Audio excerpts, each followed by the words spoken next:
Welcome back. Today we're talking about Anthony Gagliardi's win back on April 7th for Stage 3 of the MLF, fishing the herring spawn on Lake Murray, different than everybody else in the competition was fishing it. And we're here to talk about how he was doing that, for his technique, and specifically the spots that he was doing it on. So, let's get into it. Okay, first I'm going to paint a picture of the general herring spawn and how all of the other anglers were trying to fish it, aside from some that went upriver. This is a shallow tapered point, ideally with rock or hard clay bottom.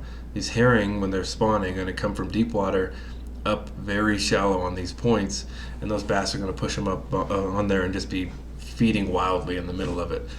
Generally, this takes place in May, the end of April, to a little bit into June, possibly. So these anglers were a little bit before the herring spawn, but they were obviously trying to capitalize on any early spawners that were coming. So most anglers were up here fishing very shallow, looking for early spawning herring and bass chasing them. What Anthony Gagliardi did was he tried that and caught some fish, but only small fish in practice. So what he did was he backed off into the 10, 12, 15 foot range on the sides of these points and was catching individual big fish with a drop shot. And these were either fish that were done spawning themselves or fish that were just staged a little bit deeper waiting for these herring to show up. And he was the only one that found this pattern, just using live scope to target and catch individual big fish a little bit deeper than everyone else on a drop shot. I remember specifically on that fish, I noticed on the perspective back on the bottom corner, it was just almost off my screen. It looked like a rock, I guess. And so I turned my trolling motor over and looked with the live scope, and sure enough, I saw the rock. So I made a cast. I actually had to cast almost back behind the boat. And the fish bit and hooked him. I knew it was a good fish when I first hooked it, so it came up to the top. And I honestly thought it was probably a 5.5 pounder. Come on, girl. And then he started taking me to school a little bit, and I realized, like, this is a big fish. It's not just a 5 pounder. Sure enough, it comes up by the boat, and it's a giant. Like, it's a full-blown giant. Once I got my hands on him, like, that was a pretty cool moment, because I knew how important that fish would be. Oh, thank you, Lord. Woo! Didn't know for sure at the time, like, that was a winning fish or anything like that, but man, a fish of that size, and I already had a 512 in the boat to begin with, but a fish of that size is what you have to have. 8 pounds, 0 ounces. To reiterate what he's doing there in the video is he's targeting these individual fish, seeing one fish at a time, just like he saw that one. Looks like a rock on the bottom. So these fish are singular, relating to the bottom, off the bank in about 10 to 15 feet of water, and he's just scanning in that depth range along the bank, along the edge of these points, until he sees the fish and then has his drop shot in hand ready to go right after him.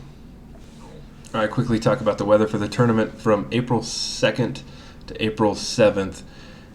Generally warm temperatures, highs of 70s into the 80s. You can see it kind of peaked on April 5th mid-tournament, but barometric pressure, cloud cover stayed relatively the same. No drastic swings either way, so weather not a huge factor in this tournament. Before I show you these spots that I found, I just want to let you know these spots took me more than 2 hours of searching on Google Earth to find. All the shoreline you can see, and in that video footage, hardly anything to go off of in the background. So again, these took me a long time to find. Like this video, help it out, help spread this to other people so they can find it and they can learn about spots like these and why he was doing what he was doing. So here we go. Down here on Shoal Island, it's this point right here where he caught his 8 pounder. Now he wasn't, like I said, he wasn't fishing the herring spawn up here shallow. He was fishing most likely fish that were getting ready for that, staging, waiting for those herring to come up.